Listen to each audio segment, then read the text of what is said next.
Good evening. My name is Jerry Cochran, and I'd like to call the City of Pasco Planning Commission meeting to order.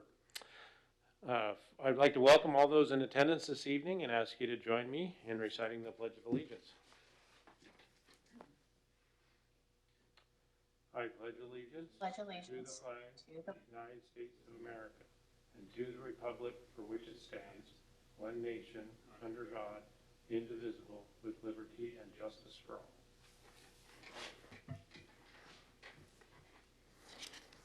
To begin tonight's meeting, I'd like to ask the clerk to call the roll. Tanya Bowers. Present. Paul Mendez. Present. Kim Larriman. Present. Abel Campos. Absent. Isaac Byram. Present. Rachel Teal. Present. Jay Hendler. Present. Jerry Cochran. Present. Mr. Chair, there are 7 members present. We do have a quorum. Thank you. The Planning Commission is an advisory board made up of volunteers appointed by the City Council. The purpose of the Planning Commission is to provide recommendations to City Council regarding the changes to the city's comprehensive plan, land use updates, block grant allocations, and zoning code. The Planning Commission is tasked with considering the long-term growth and development of the community, the impact of land use decisions on the community, livability, economic opportunity, housing affordability, public services, and the environment. I'd like to remind the audience that tonight's proceedings are broadcast live on the City of Pasco's Facebook page and on Charter Cable, PSC Channel 191, and will be rebroadcast several times this month. The meeting is also being recorded, so you can watch it on the City of Pasco's website, which is pasco-wa.gov. Click on the video on demand link and make your selection there. There are copies of the meeting agenda available online on the City of Pasco's website, and so you may follow along with the meeting. At this time, I'd like to ask everyone to mute your cell phones and microphones and prevent interruptions during our meeting. For those present this evening, when you're given the opportunity to address the Commission, raise your hand so that we know you'd like to address the Commission, speak clearly into the microphone, and state your name and city of address for our records. Before we begin the meeting tonight, I'd like to remind the audience and the Planning Commission that Washington state law requires public meetings like this one to be held, not only be fair, but also appear to be fair. In addition, Washington state law prohibits the Planning Commission members from participating in discussions or decisions in which any member may have a direct interest or may be either benefited or harmed by the Planning Commission's decision. An objection to any Planning Commission member hearing any matter on tonight's agenda needs to be aired at this time or it will be waived. First, are there any Planning Commission members who have a declaration at this time regarding anything on the agenda? Let the record show that none declared. Second, is there anyone in the audience? We have no one in the audience, so we'll go ahead and move forward with that. As a Planning Commission, we value and need your input. It helps us to understand the issues more clearly and to make better recommendations to City Council. Furthermore, in many cases, your input here at this Planning Commission meeting is your only opportunity to get your facts and opinions placed on the official record of the City Council will use to make its decision. I encourage you to take full advantage of the opportunity. The next item on the agenda is the approval of minutes meetings from January 20th, 2022. These meeting minutes were mailed out and provided to the commissioners ahead of time. I trust that you had an opportunity to take a look at them, and I would entertain a motion to approve the meeting minutes. This is Commissioner Bowers, and I make a motion to approve the minutes from the January 20th meeting. Thank you, Commissioner Bowers. Do I Second. I think that was Commissioner Myram, seconded. Yes. It's been moved by Commissioner Bowers and seconded by Commissioner Myram. All those in favor say aye. Aye. Aye. Any opposed?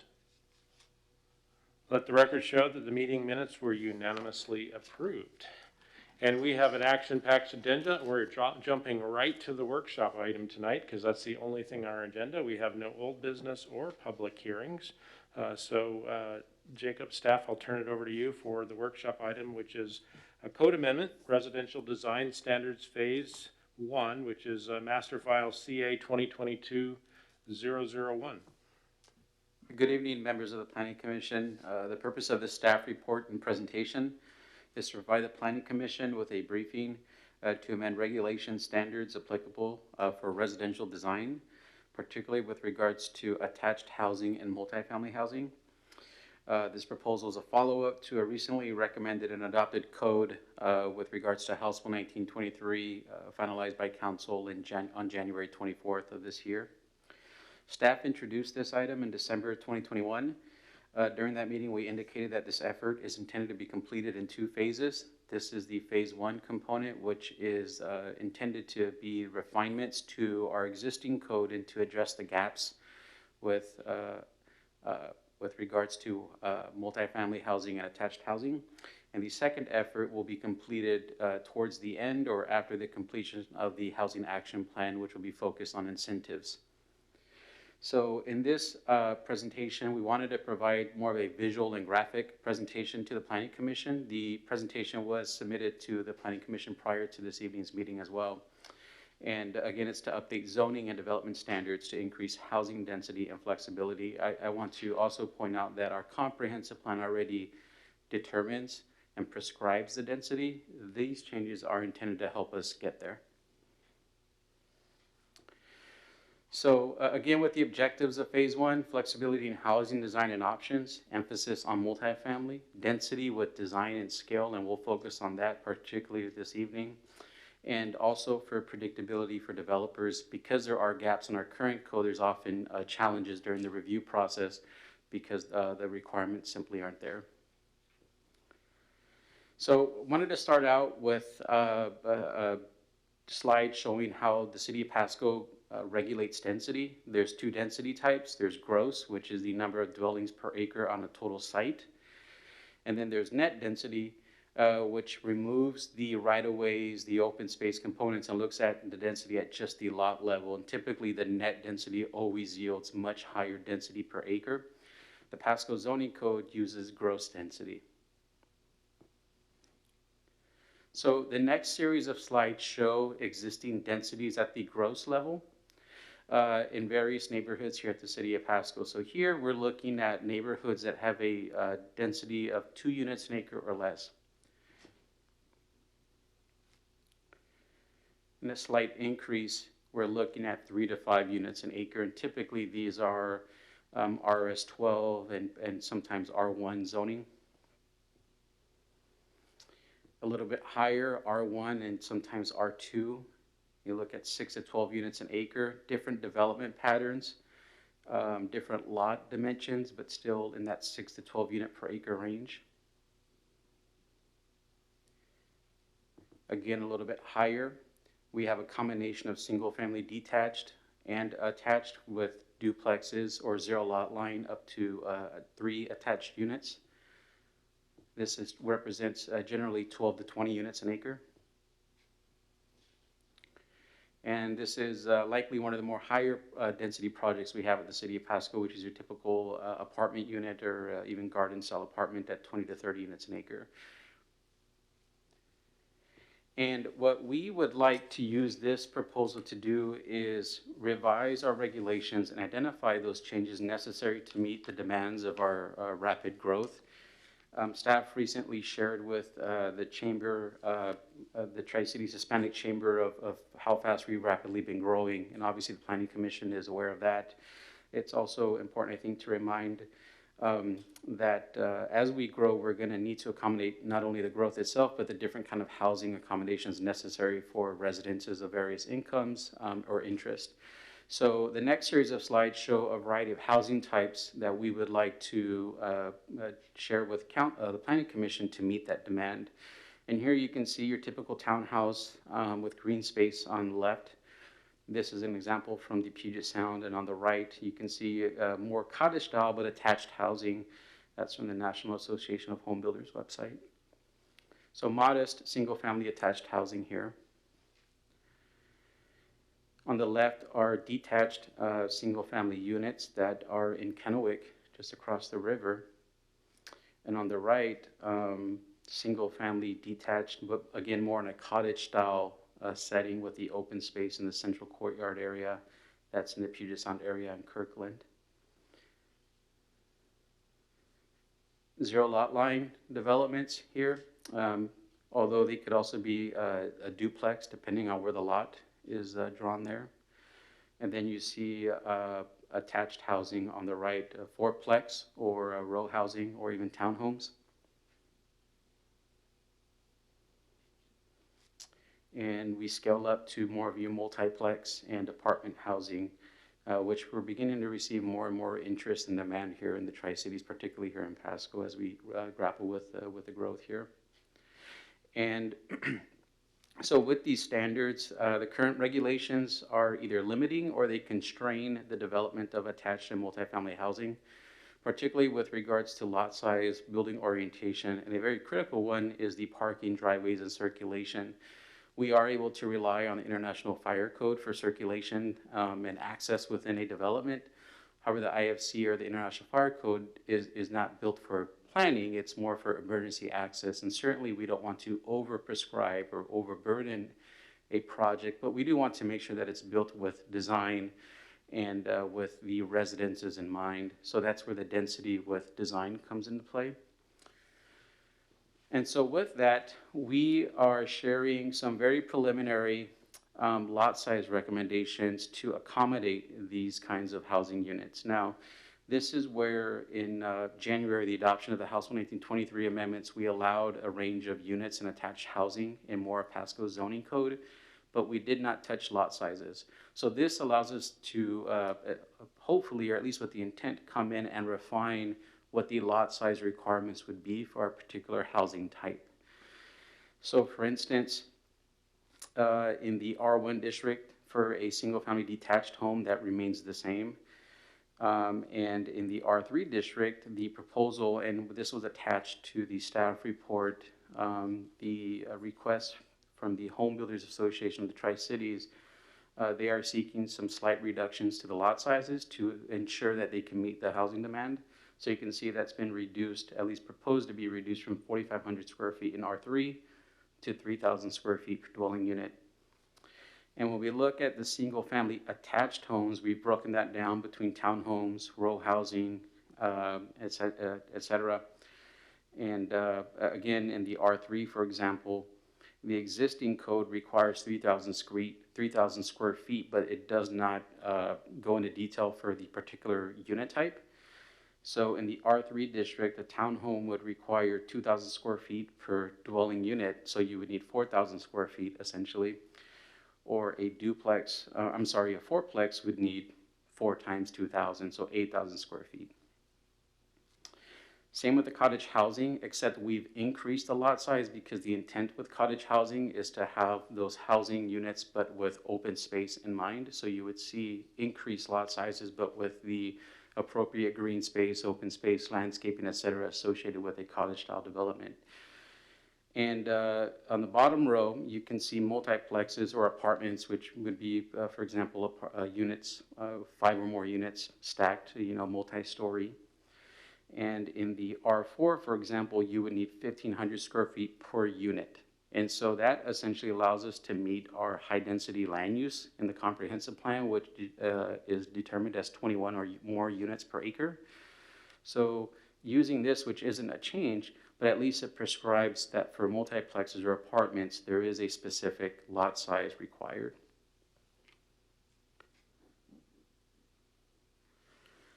Another consideration is for the orientation and placement of buildings themselves. The intent with this would be to enforce the physical and visual connection between buildings, streets, and the open spaces. Another way of encouraging a more appropriate built environment as the city begins to grow. And so there's 3 primary focus points of the building orientations. And that is encouraging the buildings to be oriented towards the public street or open spaces. Mitigating or eliminating solid blank facades or walls from the view of the street itself, and encouraging buildings to be clustered around an open space or with buildings oriented to the public street again. So this again is really focused on that public realm as a resident or as a resident here in the city. And here are a few examples of that. You can see that on the second photo with the apartments that they're facing the public street with some open space separating that. And on that middle photo, or the third photo, you see them oriented around an open space. Now in that last photo, you see what we're trying to avoid, which is a solid blank wall facing the public street. There certainly is a benefit to having those windows in terms of safety and visibility and access along the street. So we would like to encourage that in our standards. Currently, right now, those are not in place. Next, this evening are considerations for parking and driveway. As I mentioned earlier, right now we are rely on the International Fire Code, but those are minimal with regards to planning. So we would like to utilize this as an opportunity to minimize the impact of parking by locating them in a manner or in a location that does not dominate the main structure or interfere with the pedestrian realm. This obviously helps with pedestrian safety, minimizes conflicts between vehicle and vehicle or vehicle and pedestrian. And the focus points of this condition would be that parking lots, whether they're open or covered or garages, they're located on the rear or the side. They're not located in areas that are more visible on the street. They're set back as far as they can be.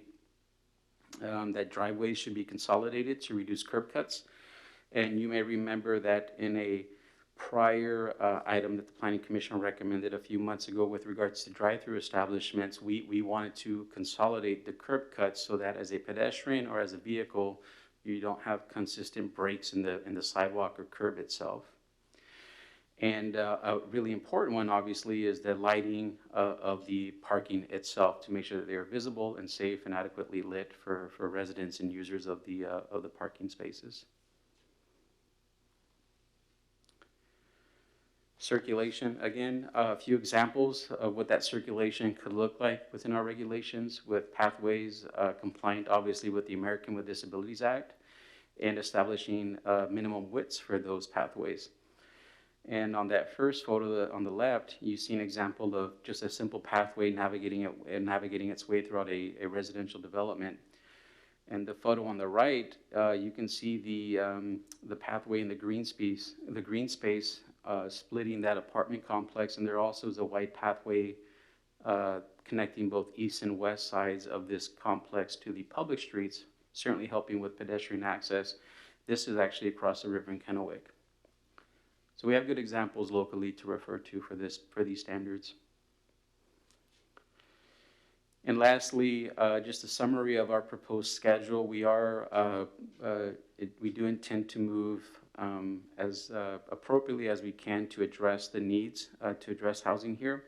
So we do have somewhat of an advanced schedule, but certainly want to make sure that we're proposing this thoroughly and addressing questions from the Planning Commission and members of the public. So we do intend to come back again in March with hopefully a public hearing to recover what we did this evening, also with some additional standards. And then likely another public hearing in April. So we're looking at least 2 public hearings for this proposal. And then following that up this spring with necessary meetings with the Planning Commission, and then obviously hopeful recommendations to the City Council this spring and early summer. This is supported by the Housing Action and Implementation Plan, which is hopefully about to begin. And as always, want to mention coordination with some of our local stakeholders, in this case, the Home Builders Association of the Tri-Cities. So that concludes this presentation for this evening. Happy to answer any questions I can this evening from the Planning Commission. Thank you. Excellent. Commissioners, any questions or feedback for staff around this workshop item? Commissioner Gonzalez, not Commissioner Gonzalez, Mr. Gonzalez, this is Commissioner Bowers, and I just wanted to applaud the city for working with the Home Builders Association. I remember, I think it was half a year back when a number of those stakeholders didn't feel that they had been brought into the process. So it feels a lot better with that partnering going on at this juncture. Yes, thank you, Commissioner Bowers. Agree. Any other commissioners that have some questions or some feedback on this? This is Commissioner Lehrman. Go ahead, Commissioner Lerman. I want to applaud the Mr. Gonzalez and those who had put together this presentation. It was excellent pictures that represented what he wanted to share out. And so thank you for all the visuals that you took the time to be able to find both local and across the state different examples that help us visualize as he shared out new possible changes. So thank you very much. Thank you, Commissioner Lerman. I agree. I think you found that this commission is a visual commission and we need pictures. So thank you for all that work. Any other comments or feedback for the staff on this?